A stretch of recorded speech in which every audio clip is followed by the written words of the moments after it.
Hello, everybody. Welcome to All About Zines, our panel today.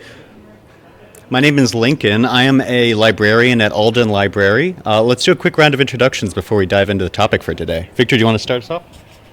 Yeah, hello. My name is Victory. I'm a digital archives assistant in the library. Hi, I am Miriam. I'm also a librarian in Alden Library. Oh, so many mics. Hi, I'm Cassidy. I teach photography and integrated media. I'm a professor over in COVA. Awesome. Thank you all so much for joining me today. Thank you for everyone online. What are zines? So the Zine Librarians, which is a community of professionals who are working in this space, define a zine as a self-published work with a limited print run. But what does that actually mean? How do you understand zines? Personally, I kind of explain zines to people kind of like a magazine, but with no ads in it. Because I think that's a big part of like zine culture is like the DIY culture of it. And also the fact that like in a world that is currently being like, or that's constantly like advertisements are being thrown in your face, zines are kind of a fight against that culture, I think. Yeah, I was just going to add, I sometimes feel like it's easier to describe zines as what they're not, right? So zines are typically inherently like anti-corporation, just sort of like big business in general. They're from the people. They're like not a diary also because they're published. Yeah, so they're sort of like in between all of these things, but the DIY aspect I think is the most important part, and that it limits how much we see it. Yeah, I would also really emphasize the DIY aspect of it, and the fact that they're meant to be like very affordable, very accessible in a lot of ways, but are often, at least originally historically, when they started out, were like directed or targeted towards specific communities. So fanzines might be a word that people have heard, and that was a really common way that they started, was sort of people writing zines aimed at TV shows that they loved or bands that they loved, things like that. And so they were very like community oriented, and I would say that they still very much are, but they're not formally published also. So it can be DIY, literally can mean, stapling a few sheets of paper together and photocopying it and handing it out amongst your friends. And another thing that I really love about like the DIY part of it is I think especially the way that zines have evolved and now they can kind of be anything, is you can make anything into a zine now. I've seen zines made out of trash. I've seen zines made out of like playing cards. So like it's really cool to see how just different zines have become.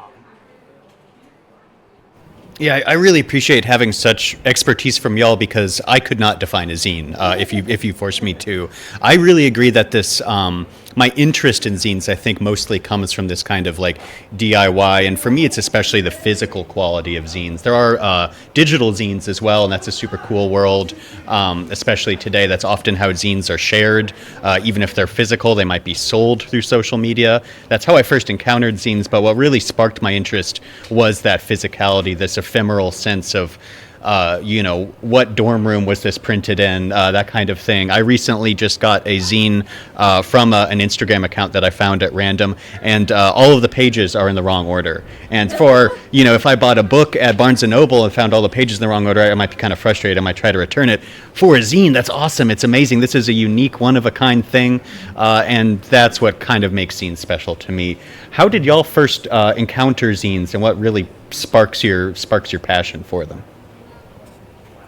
For me personally, I got really into punk culture when I was younger, got really into like 80s, 90s punk culture, and learned about zines from that.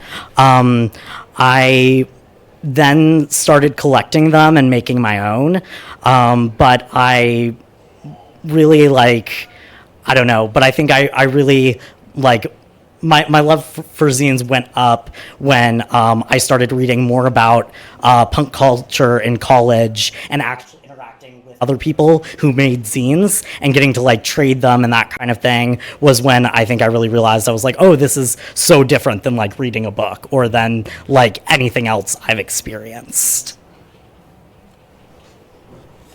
I've been trying to remember when I first encountered zines, and I'm not actually 100% sure.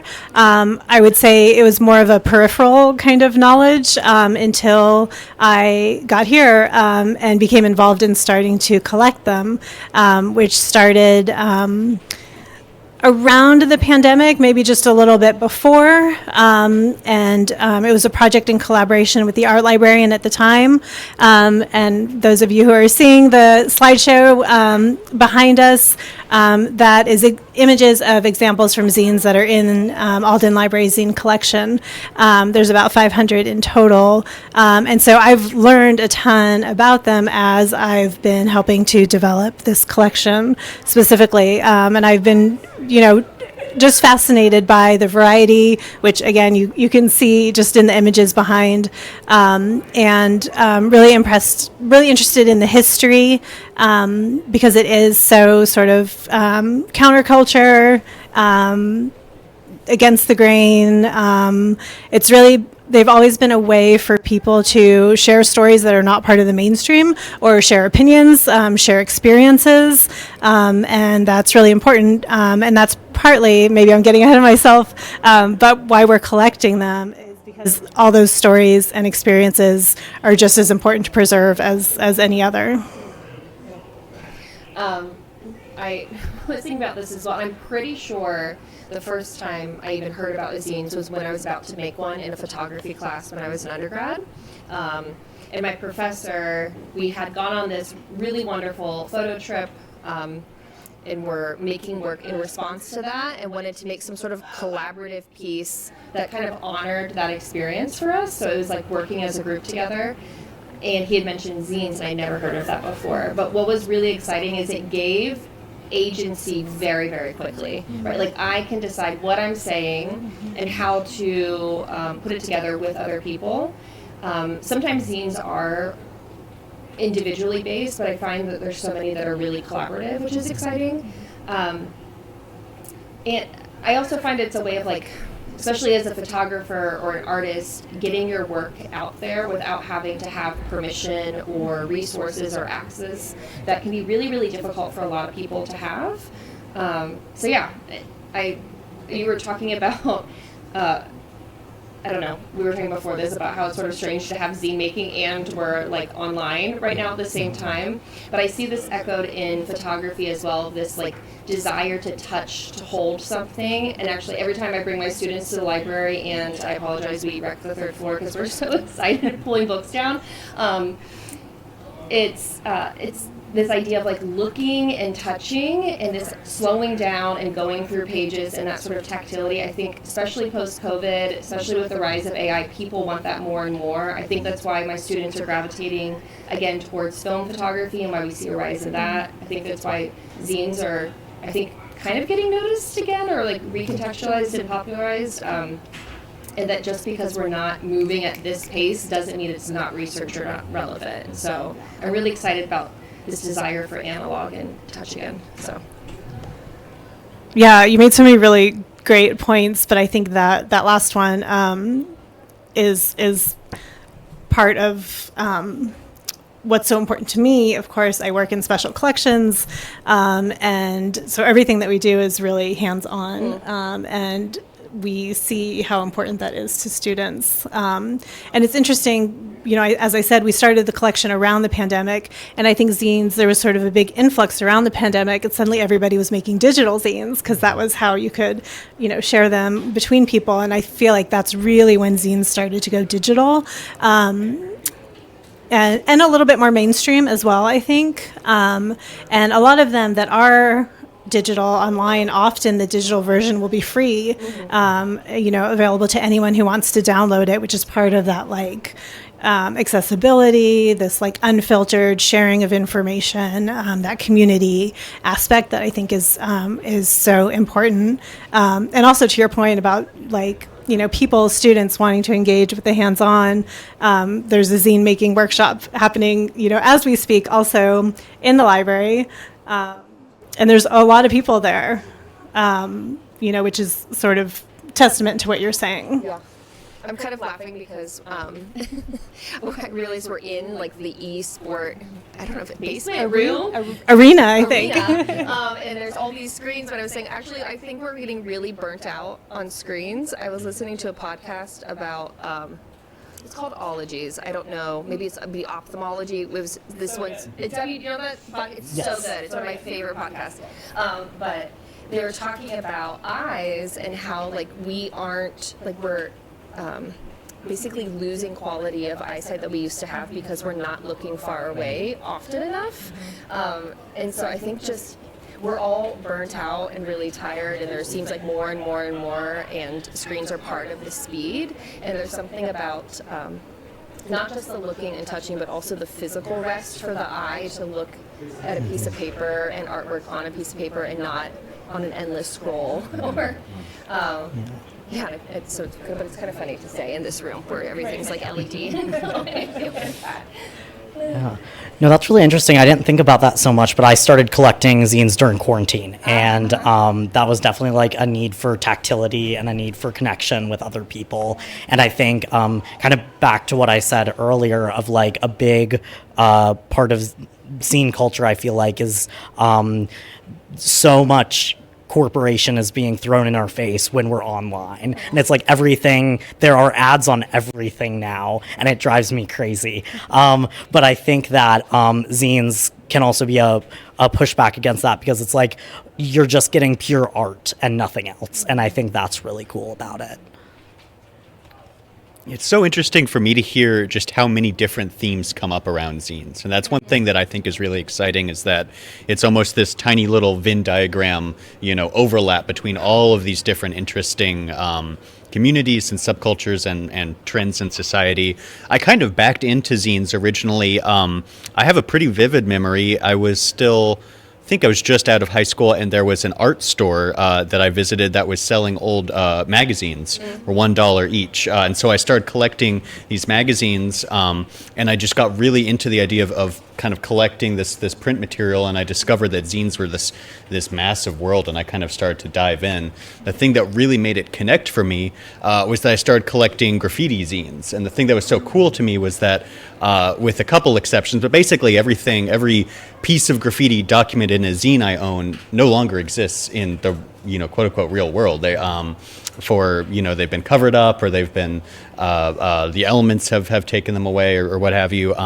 So for me, it really connected to this feeling, like you're saying, about that wanting something tangible that connects you to maybe a bigger community, maybe to the bigger world around you, and the way that interacts with this kind of growth of the digital space is, I think, really interesting. I always think about zines as kind of the double-edged sword of the growth of social media, growth of digital media. That I, for instance, have a zine of a friend's vacation photos. If I saw those photos on Instagram, I'd give them a like. I would not remember. I would not be talking with them right now. But because I have a physical zine that maybe I can pass down to, if I ever have kids, or I could trade it with friends, it means something to me in a totally different way.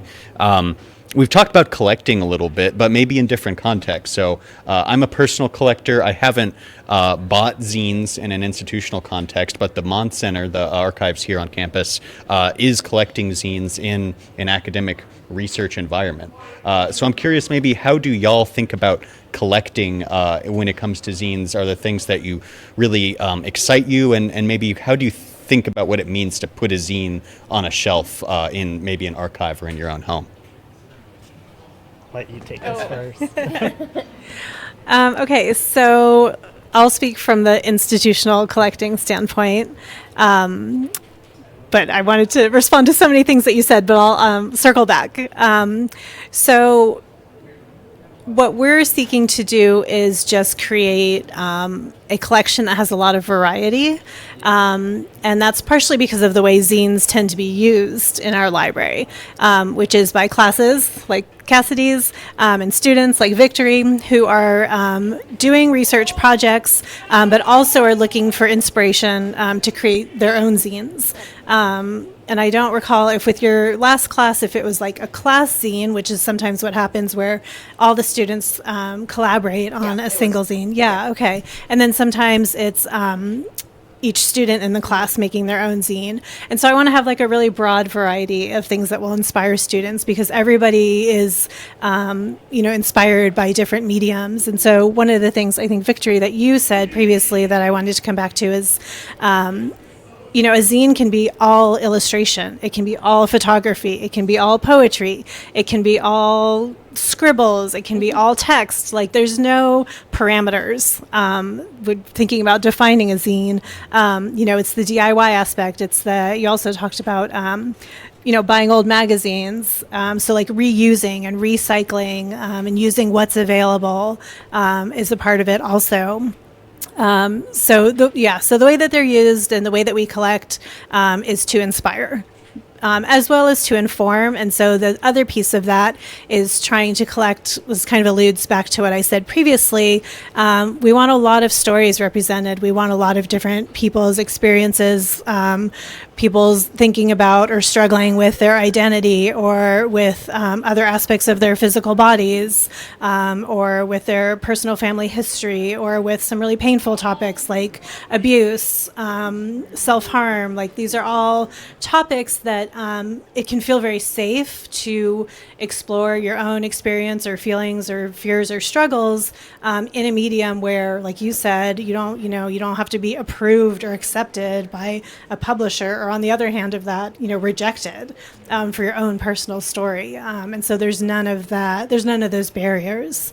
And so we really want to have a broad spectrum of those stories in the collection. That's really cool because I think a lot of like zine collecting for me was about trying to attain knowledge that I couldn't find other places. A lot of it for me when I started collecting personally was like I wanted to find more things out about the trans experience that was further than what I found online or more intimate than what I found online.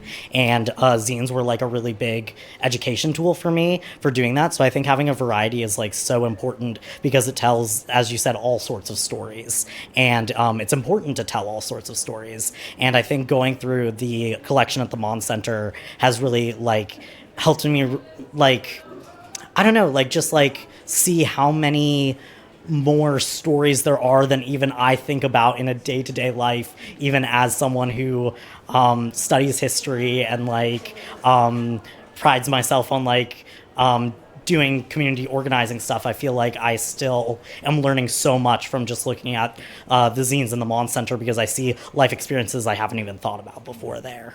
So that's really cool. Yeah. Something actually that both of you were talking about, but I was thinking about collection also related to like who, like archiving, but who owns that archive and what's the purpose and like the history of zines. I mean, technically if you go like way, way back, oh God, this is really bad that I don't know these names as a professor. Who was Luther, who like put the things on the door with the nail? Martin Luther. Martin Luther. So some will actually say like that was the first zine because it was this like paper that went up on the wall. And then I think the first American zine was Paine, the Common Sense. Yes, Thomas Paine. Oh God. But that one actually really was more zine form, but they didn't really take off until we get into the Industrial Revolution, and it's really sci-fi that starts to kick it off, but sci-fi like 1920s, 30s, which is kind of amazing to think about. Also, like almost exactly 100 years ago. I always think about like centennially, how this history repeats. And it was about people wanting community and also this sort of subculture at that time that really wasn't having a voice. And so it was like echoing the idea of industry, but also of like dreaming and wonder and all of these other things. And so I think it makes a lot of sense that that people are looking to zines for more topical ideas and concepts because they're like sometimes the first echo of culture that we can see that like highbrow art or highbrow corporations haven't bought into accepted, right? Like they're what's first on the line. And so that's why I also think we kind of like thumb our nose or thumb our, what's that saying? Thumb our nose. We thumb something at them, but really they're like sort of the most honest sort of echo or mirroring of what's happening in a society at a time. I want to go on about 8 different tangents from all the stuff y'all are sharing. So again, it's so interesting just how many issues are kind of orbiting this space. But on that point about the fact that zines are often coming out of these subcultures or underrepresented communities, and in some ways you're right that because they are non-commercial typically, because they're not going through, especially in academic publishing, but even any kind of formal publishing system. I think you're very right that historically, or sort of generally speaking, they have not been regarded as legit sources, for instance, in an academic archive. Have you felt that as you were collecting in an institutional context? Have you felt the need to make the justification of what the value of these sources really are? And do you think about maybe a tension between being kind of a representative of a big scary state institution and potentially these really intimate, really sensitive voices that are coming out through zines because they simply don't have any other way to make their voice heard? Big question, I'm sorry. Yeah, no, they're great questions and definitely things that I really think about. Fortunately, I've not received any pushback as to, why collect zines. And that's partially because there are other examples of other institutions that have been doing it and doing it much more extensively than we're doing it currently. And so there's sort of models to look to. There's a couple places I would say where the tension really does arise. One is, zines, as I've said, like affordable, accessible, but they're in archives and special collections, which, as most people know, involves certain steps that you have to take. You can't just walk in and pull something off the shelf. We try to make it as easy as possible in terms of how to request things. And a lot of people do request the zines collection and, again, try to make it really accessible. But you can't take them home with you. And that's partially because they are so ephemeral. They're, relatively cheaply made, which is their appeal, but also means that they can be easily damaged. And things like that. So I feel a tension in that, and I want to maximally provide access, but I also want to preserve them for the other reasons that we've also talked about. In terms of the sensitivity, I wasn't thinking about this as much at the beginning as I wish I had been, but now if I'm purchasing directly from a creator, I always make it clear, this is for an institutional collection, are you comfortable with that? We also have them all organized like an archival collection. So there's an inventory that we call a finding aid. And I think that link will be shared at some point to the finding aid. There's about 500. I might have already said that in the collection. And I lost my train of thought where I was going with that. So that means you can find them online. Oh, and I guess what I was going to say is I have had some creators reach out to me because they found their information online and maybe they didn't want their name or they wanted their name differently. And we always respect whatever that request is when it comes in. I think we have a... Thank you. I think we have a physical copy of the Zine Librarian's Code of Ethics, if maybe you want to show that off. Planted. So this is super interesting to me because it's a zine about thinking about zines, getting super meta here. But this is one of my favorite documents. I have a copy at home. We'll show this on a tighter camera in just a moment. But I think it's really interesting for those of us who both have a personal interest and a professional connection, trying to navigate, when am I wearing my OU librarian hat and when am I, just Lincoln? So this is a super cool, and you can find this freely online. This is one of those digital zines you can print out at home. I'm curious, for those of us who have more personal zine collections, I have a big bookshelf at home. Do we feel the same kind of tension around privacy? Do we put time into cataloging our zine collections and shelving them beautifully, or are they in a big pile somewhere? Interesting to kind of think about the way that this institutional aspect changes the way that we're actually like interacting with the zines. So how does your personal experience collecting compare? Well, as far as my personal collection, I keep them all. They're like I don't have space on my bookshelf, so I keep them all in a drawer, and I actually just like flip through them when I'm looking for something, kind of like you'd flip through records, sort of.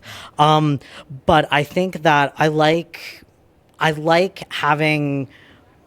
I don't know. I feel like a lot of them I bought directly from creators, and it was like they put their work out there on Etsy or on another site, and we're like, looking for people to buy and consume this art. So I never, I think, thought that much about it, about like if I'm intruding on privacy by like reading it, because it was always like that was part of the deal when I got them. But I think it's really cool in like a institutional context. I think it's cool how we keep them organized and keep track of a lot more of the information about them, because my personal zine collection like does not have like, I don't know what years those are from. I don't know what a lot of them, I don't know where they're from. I don't know the cultural context of where they're from. But having them in like the institutional collection when I was working on my exhibit project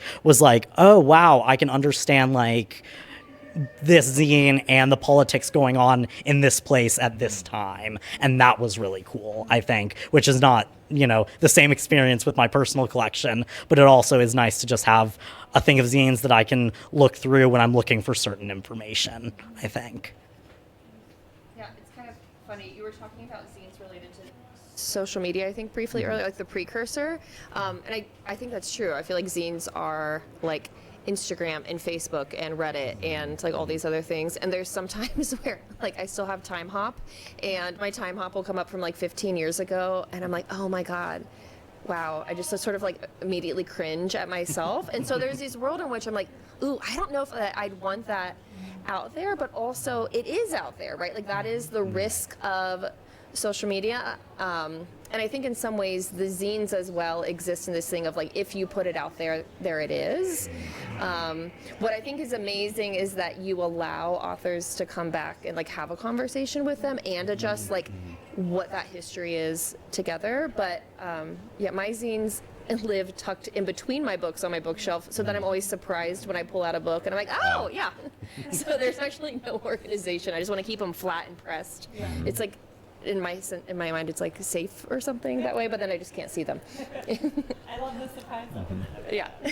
No, I think that's so, I mean, for a library archives nerd moment, I think it's so interesting just to think about the way that you can use these things in so many different ways. There could be a photography zine that makes you feel something. There could be a piece of history that's documented in a zine that maybe you access through something like a beautifully cataloged finding aid with lots of good, standardized metadata terms and so on. And then maybe you set up a fun moment for yourself 2 years from now when you discover a zine, as you're going through your own bookshelf. Yeah, like an organized mess. That's my system. That's amazing. That's amazing. It's I think it really speaks again to the way that zines are just touching on so much of really like the human experience. They could be research material. They could be something that helps someone in a difficult moment personally. They help us understand the world around us. Victor, you mentioned your very exciting exhibit, which is available and visible on display currently in the Alden Library. Do you want to tell us more about what the exhibit is, maybe some of the process of how you actually put it together? Yeah. So my exhibit is focused on solar punk and sustainability, and about how solar punk ideas can help us help us in our pursuit of the future, I suppose. A lot of the zines pulled, or all of those zines are pulled from the collection in the Mon Center and are focused on different themes. If you don't know what solar punk is, it's basically a subculture of punk that is focused on sustainability. And there's a lot of different things that fall into this category of like learning about plants. That's a solar punk thing to do. And talking about like Native American sovereignty. That's goes along with solar punk ideals. But there's a lot of there's a lot of it is also about imagining the future and creative imaginings of the future, because which I think is something that like solar punk and zines have in common, is they're both about like creatively imagining the world, either the world as it is or the world as we'd like to live in. And so I think that a lot of it, so my exhibit is basically about that. It's about sustainability, and it's about plants and animals and how we interact with them, and how would we like to interact with them, and how have artists in the zine collection imagined the future and imagined our connection with nature, and what will that future look like given the impact that humans have had on the environment, and also depending on what we do next. So that's kind of what the exhibit's about, but it's really interesting to hear from or see so many artists like voices in their zines all talking about, I was able to pull them together and be like, they're all generally about this topic, but like it's so cool to see different perspectives on it. And there were like all sorts of things in there that I had never thought of before. Like one of the zines that I really liked is like imagining community organizing processes as decomposition, and like talking about natural processes and then also processes we go through with community and how those connect. And I think it's cool because, as we've talked about, like zines can be about anything, but I found all these zines with like this common thread about imagining a better future and our connection with nature, what that's like now and what that could be. So that's what my exhibit's about. Basically, it's kind of abstract, but once you look at it, you'll get it. It is in Alden Library, second floor now. So yeah. And when does that come down? It comes down in late April is kind of what we're thinking. For this semester. Yeah. Okay. Can I Yeah.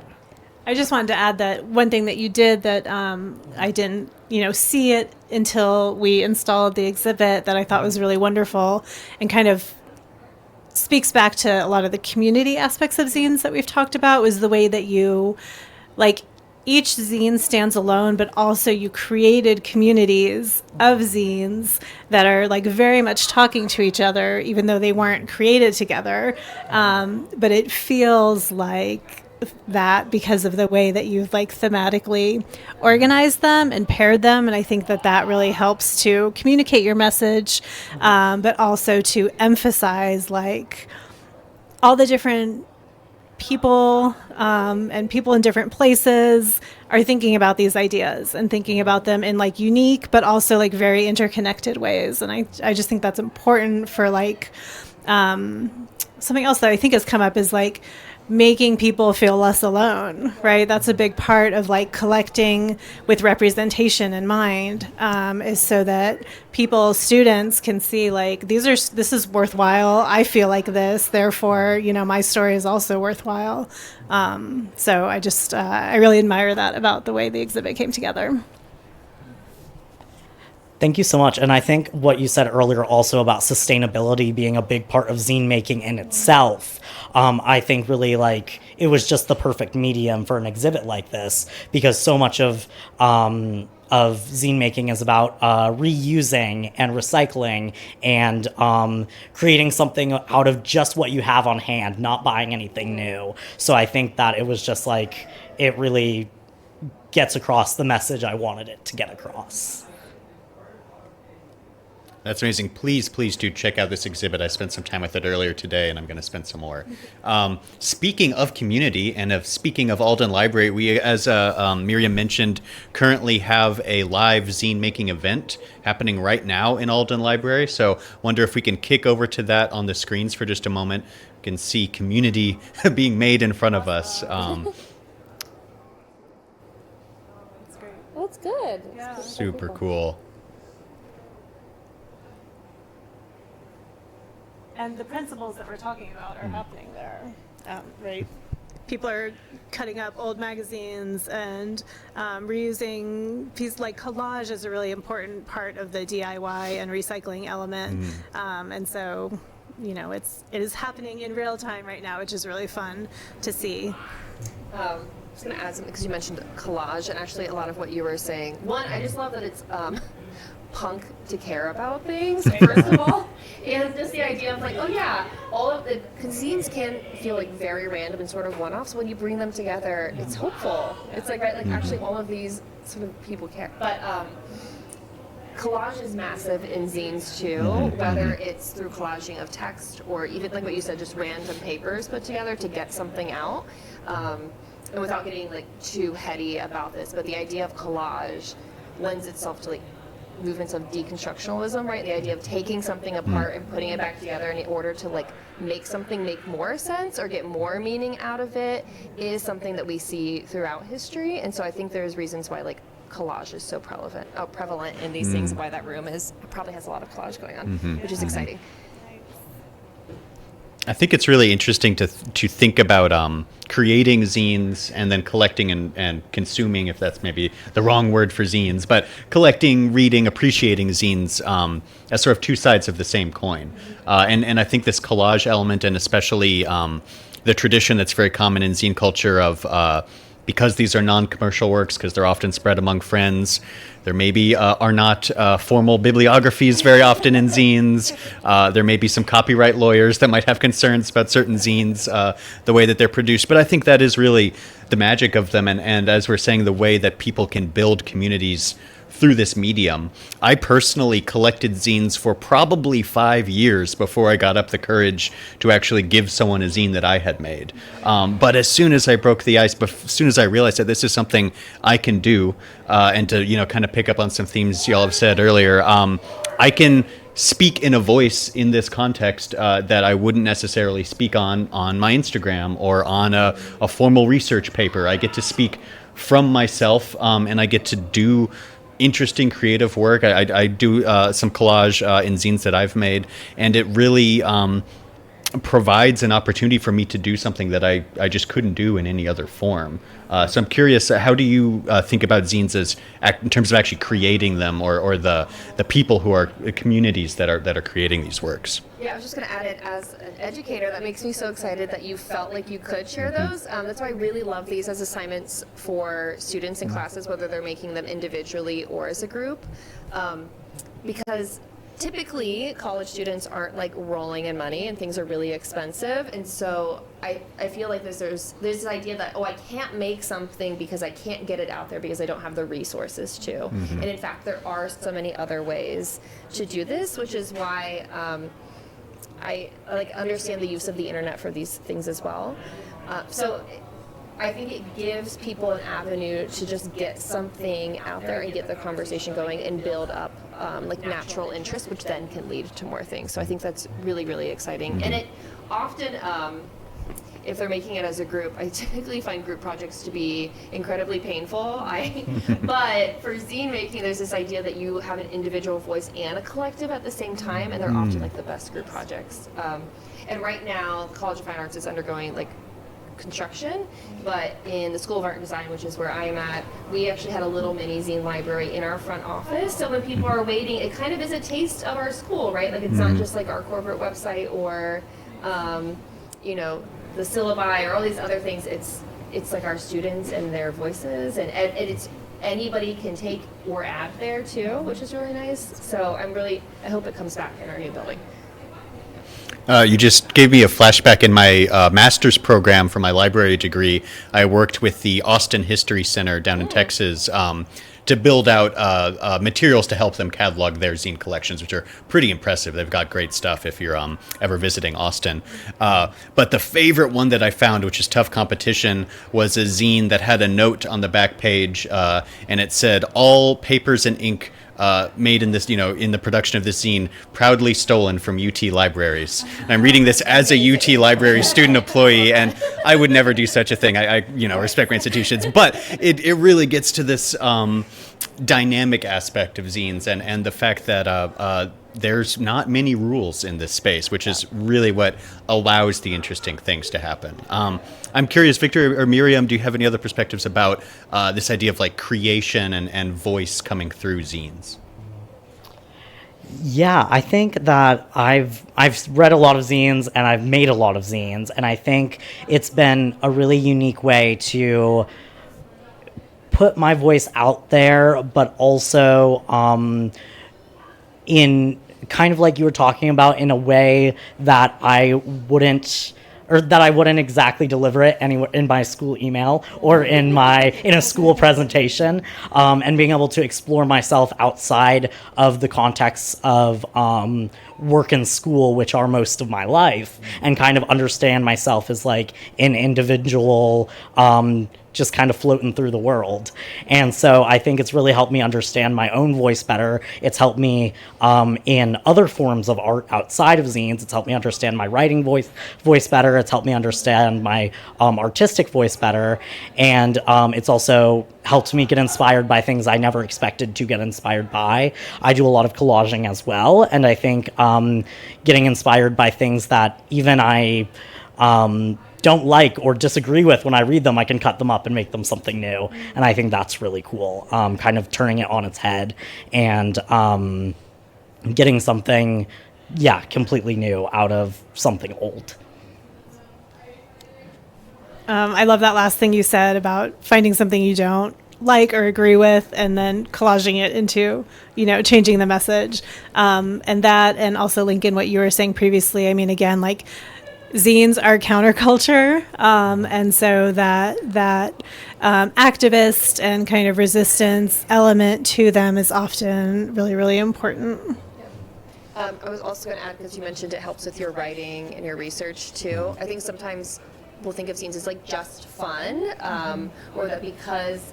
I also think sometimes we think of creativity as not serious enough either. As an art professor, I really disagree with that. But it's also really good practice, right? I need to know how to decide what I'm saying, often more succinctly than a full paper or a full book or the endless amount of space that is on the internet. I don't really understand that. And I have to really get this information down and figure out how I want to message that out. Like, learning what to say and how to say it is really effective skill building, which is essentially all that zines are. Not all, but that is their mode of medium, right? So. Yeah. And my time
created together. But it feels like that because of the way that you've like thematically organized them and paired them. And I think that that really helps to communicate your message, but also to emphasize like all the different people and people in different places are thinking about these ideas and thinking about them in like unique but also like very interconnected ways. And I just think that's important for like something else that I think has come up is like making people feel less alone, right? That's a big part of like collecting with representation in mind, is so that people, students can see like this is worthwhile. I feel like this, therefore, you know, my story is also worthwhile. So I just I really admire that about the way the exhibit came together. Thank you so much. And I think what you said earlier also about sustainability being a big part of zine making in itself, I think really like it was just the perfect medium for an exhibit like this, because so much of zine making is about reusing and recycling and creating something out of just what you have on hand, not buying anything new. So I think that it was just like, it really gets across the message I wanted it to get across. That's amazing. Please do check out this exhibit. I spent some time with it earlier today, and I'm going to spend some more. Speaking of community and speaking of Alden Library, we, as Miriam mentioned, currently have a live zine making event happening right now in Alden Library. So wonder if we can kick over to that on the screens for just a moment. You can see community being made in front of us. That's good. Yeah. Super cool. And the principles that we're talking about are happening there, right? People are cutting up old magazines and reusing pieces. Like collage is a really important part of the DIY and recycling element. And so, you know, it is happening in real time right now, which is really fun to see.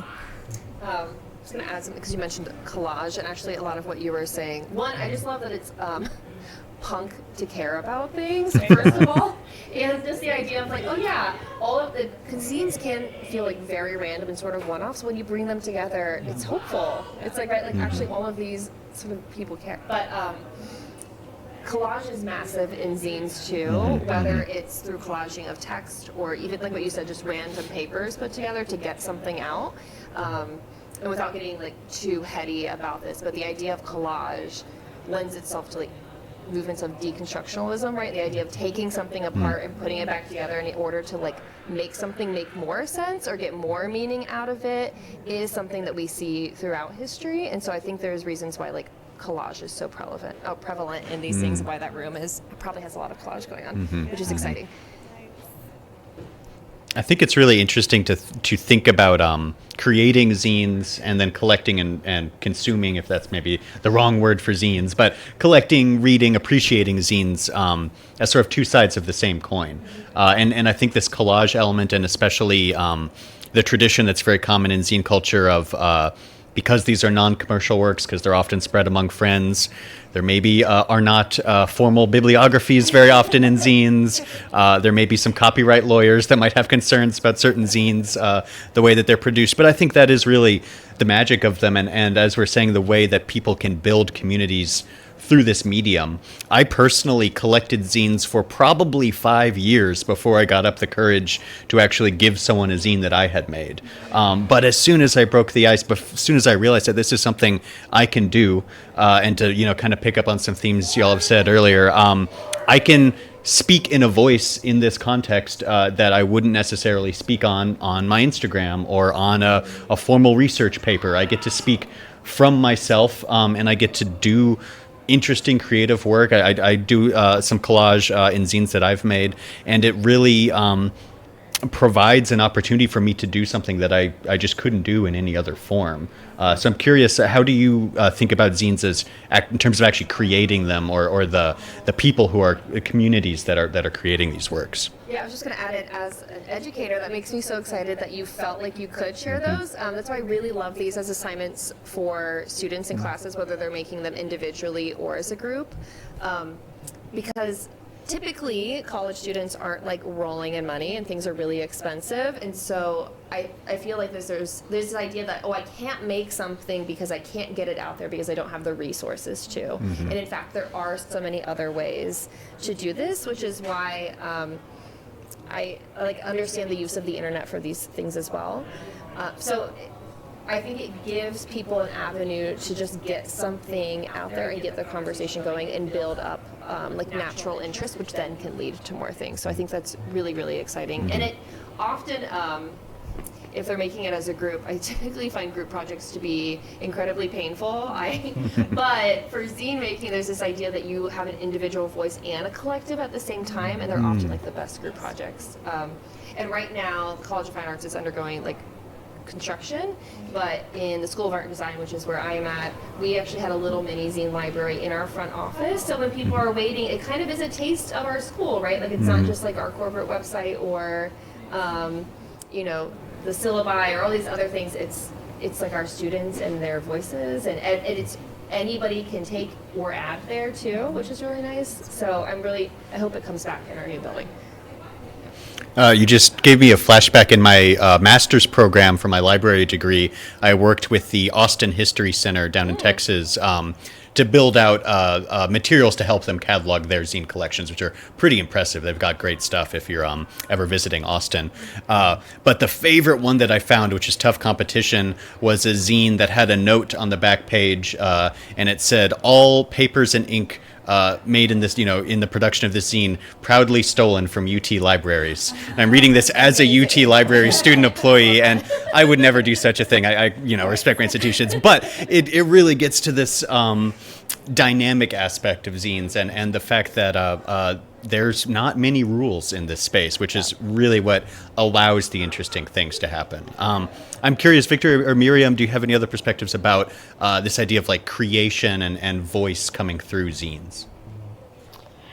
Yeah, I think that I've read a lot of zines and I've made a lot of zines, and I think it's been a really unique way to put my voice out there, but also in kind of like you were talking about, in a way that I wouldn't exactly deliver it anywhere in my school email or in a school presentation, and being able to explore myself outside of the context of work and school, which are most of my life, and kind of understand myself as like an individual, just kind of floating through the world. And so I think it's really helped me understand my own voice better. It's helped me in other forms of art outside of zines. It's helped me understand my writing voice better. It's helped me understand my artistic voice better. And it's also helped me get inspired by things I never expected to get inspired by. I do a lot of collaging as well, and I think getting inspired by things that even I don't like or disagree with, when I read them, I can cut them up and make them something new. And I think that's really cool, kind of turning it on its head and getting something, completely new out of something old. I love that last thing you said about finding something you don't like or agree with and then collaging it into, changing the message.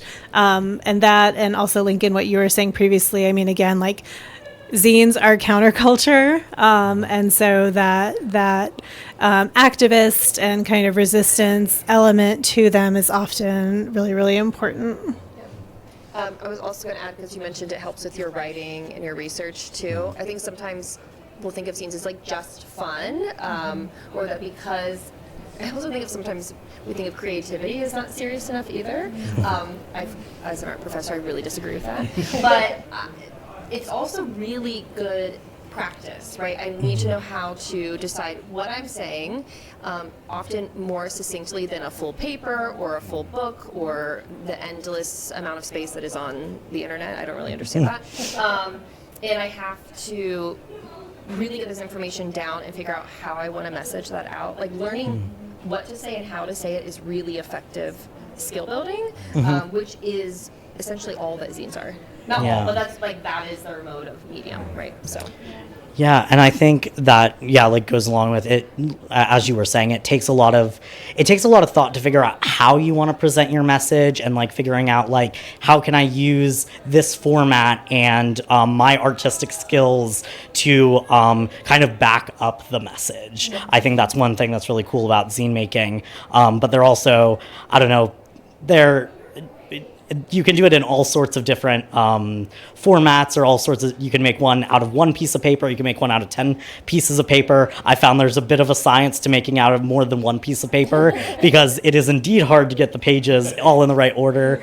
And That's why you get the misordered zines. yes, and also my library, along with the exhibit, there is a online zine which is now in the correct order, but was not in the correct order when I printed it, because I couldn't, I don't know, spatial stuff, I'm not, so it took me a moment to figure out, but...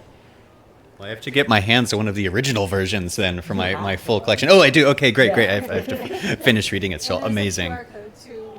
Oh, yes, yeah, we have, that's on our at some point will appear behind my head. It's really interesting to me. I made a connection that's a bit of a leap, I think, but maybe interesting. There's a lot of discourse online now about the idea of third spaces, which, if you're not familiar, we have work, we have home, we have less and less of these third spaces. Could be a public library, a park, a concert venue, a bar, or something, a social community place where you can be a different kind of person than maybe you are at work, and maybe you have to be at home.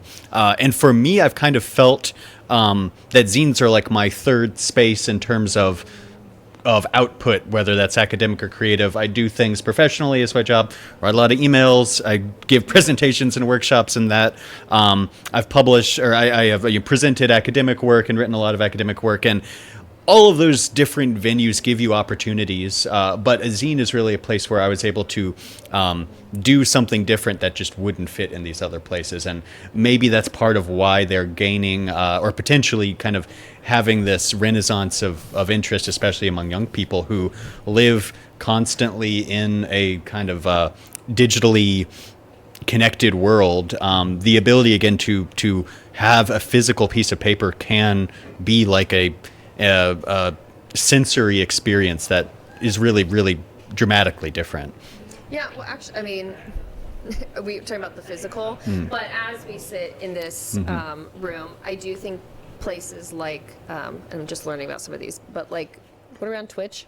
Twitch, Discord, right? These spaces are these other third spaces of connecting to. So I think there's an inclination for like everybody to want to try to find these ideas too. So Absolutely. Which is again how zines are precursors to that. Yeah. I agree completely. And I was thinking to myself about how ironic it is that probably 95% of the zines that I own, I find through Instagram. Yeah. And, if you ask me on the street, why do I like zines? I say, oh, well, they're anti-corporate, it's intimate, it's a physical thing, and yet I'm using Mark Zuckerberg's Meta platform to find this incredible content. So Yeah. I don't think that these things are necessarily opposing each other. They're not maybe at all. mutually reinforcing in a really interesting way. Yeah. I'm curious how maybe different regionals or regional background or something. Do we all agree that there is this kind of like renaissance of interest in zines? Did they ever go away, or are zines going to be more popular in the 2030s than they ever have been? What are your thoughts on that? I think they're becoming more popular. I mean, I wouldn't have been into zines 20 years ago because I was 3. But also, I think in the last, especially since quarantine, so the last like 6 years, wow, I have been seeing a lot more, not only online, but just people knowing zines are an artistic option. I follow a lot of artists online, and there's a lot more artists that even previously were not making zines are now making zines because they're seeing other people do it. And kind of like we were talking about with zines in conversation with each other earlier, it's a way to have conversations that are not always socially appropriate to have at work or at school. And so I think there's definitely a desire for to engage with others about things that that aren't always easy to find resources, I suppose.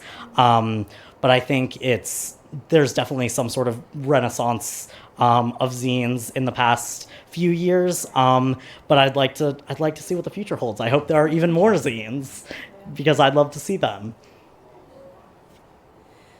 I think part of it is like so many things where originally zines were something that you had to, were passed around amongst friends, or as we talked about, amongst fan communities, or maybe you could, if you got one, then you would have information on the back about how to order the next one, and you'd get it, in the mail through actual mail with a stamp. But with everything in the digital age, you can find out about so many things that you would have been really hard to find out about previously. So I don't think they ever went away, but now everything, just so many more people have the opportunity to stumble across them. And as everyone has said, I think that lockdown did play a really big part in increasing interest and desire and need for them, but also for these third spaces that we're talking about, and also for increased sense of community.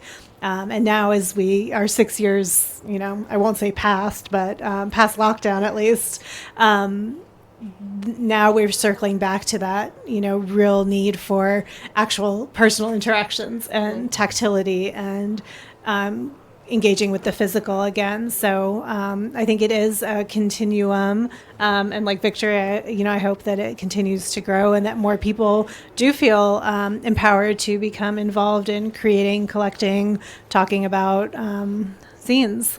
And in terms of the collection, shameless plug, I guess, anyone can donate a zine to us. So if you're a student, community member, if we find them in the community available, we try to take in copies. So yeah.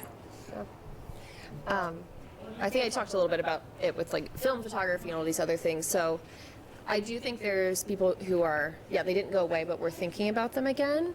And I do kind of suspect that zines or maybe other alternative forms of communication are going to increase, especially more and more that we have bots and AI and very powerful, influential people making decisions on algorithms of what we see and how we communicate. I think we're going to look for other additional avenues, and zines will be one of them. And I think there will be other digital platforms. There'll be things like streaming in different spaces. I'm a big fan of snail mail. I love the U.S. Post Office. Shout out to the group on Stimson. But I think there'll be more spaces of wanting to feel like we can communicate without these parameters that are really often working against us and sort of siloing us in different ways. It's so interesting to me to think about just how many opportunities the idea of zine starts to bring up, specifically because it is this exception to the rule in many cases. It is within this bigger context that zines become interesting. I always think it's interesting. You mentioned, Cassidy, earlier the deep history of zines was it 96 Theses that Martin Luther nailed on the door, yes. Or is a pamphlet like Thomas Paine's Common Sense, is that a zine? And I think that's a totally legitimate argument, but I do think that whatever meaning Common Sense had as a zine in the year it was published is going to be a very different context than the meaning of a zine that someone hands you at a punk show over the weekend. We're in a different age now, and it's interesting to me that zines are really, by their context, kind of get this superpower of commenting on these massive economic, political transitions and realities of the world today. But literally anyone can take a piece of paper and a pencil and make their own handmade zine. And it has this like sense of power about it because it's sort of commenting on this bigger trend, which I think is so interesting. For me, as I mentioned before, kind of a lot of my collecting interest in zines is around this idea of preservation, which of course, from a professional archivist perspective, that's a big and thorny question. I do not have my zines in a nice acid-free folders away from the sunlight and so on. So I could take some notes about actual technology of preservation, but for me, conceptually, the idea of putting something on paper gives it this permanence, and then having that paper, controlling it, me personally, and not relying on Google Drive or, again, an Instagram search to be able to pull up the things I'm interested in. I'm really, really curious about the idea of zines as preserving potentially voices or events or communities that are not being preserved by other places. So I'm curious, maybe did that come up in the Solar Punk exhibit or in your work or in the Mon Center collections? Places where zines are really representing groups that simply have not been preserved by other forms of media. That definitely came up in the Solar Punk exhibit, especially surrounding Native American history, because there is so little Native American history in or Indigenous history in like textbooks in school or in a lot of the dominant narratives surrounding our history as a country. And so that was a really big thing. There's also a lot of queer stories from all different ages and eras of like different stories being told that, would not have been, I don't think have been preserved in any other way. So I think that definitely came up during the Solar Punk exhibit, but I think also I just see it as like more and more important, especially as we get in this internet age of like if Instagram will not last forever, and like these places online will not last forever, but a zine does if you hold on to it and take care of it. And it's a never-ending conversation, which I think is great. And you can pass it on to people of a new generation, and they can learn about stuff that they never would have heard of. It's kind of like it's in a way reminds me a lot of like telling stories to people, where it's like it's preserved by voice in a way that it never would have been preserved anywhere else. So that's just how I like to think about it. I just want to give a quick shout out to my MySpace that I have not been able to log into for a decade, which is still there. I just can't remember the password. Or did any of you have like a Zanga? Do you remember Zanga? It was like pre-MySpace, but it's interesting because I think actually putting online like does save it forever. But if you lose access to that, or like what was the era of floppy disks, like that did not age well. So like the idea of the physical. Yeah. I have so many thoughts about this. But also I feel like we didn't have a name for our panel, and I think you just like Zines' story is now the name of this panel.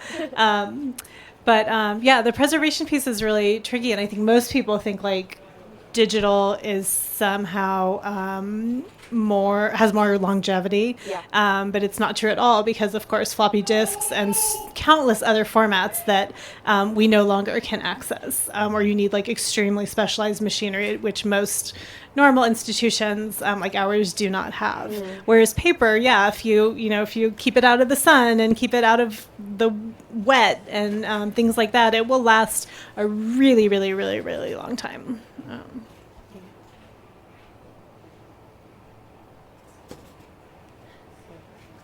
Amazing. Well, we've been talking for about an hour. I could probably do a couple more, but I want to make sure that I respect all of y'all's time.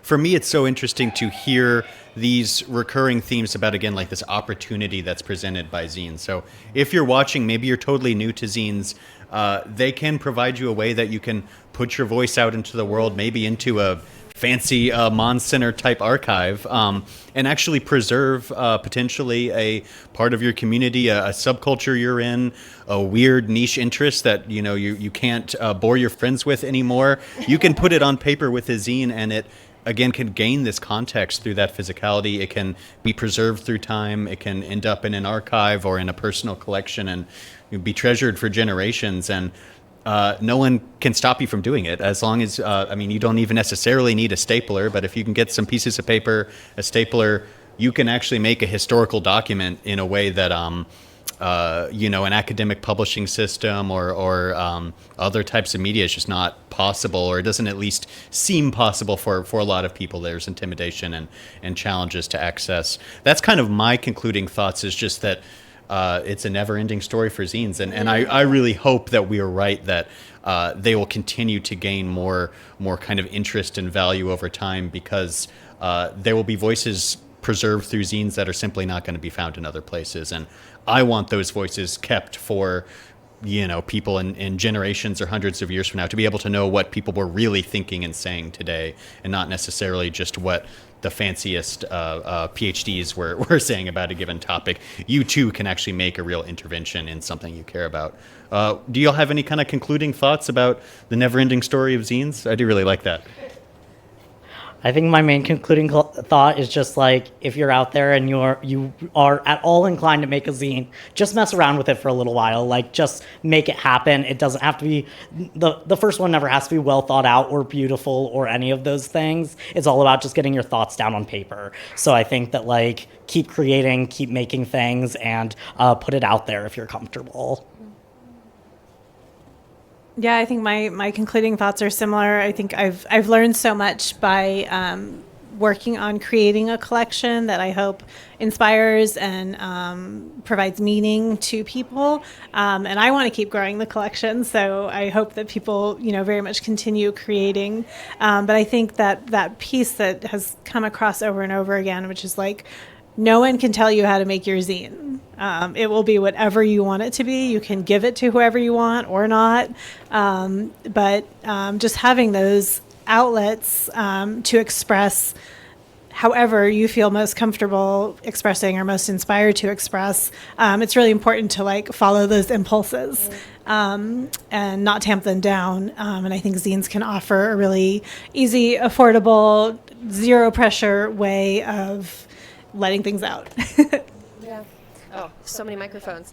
Yeah, and to sort of loop in and end on that, that if you're having this urge to make something or talk about something, and it feels like personal to you, what zines teach us and what the library's wonderful collection has taught us is that more than likely a lot of other people are caring about that too, and that's encouraging.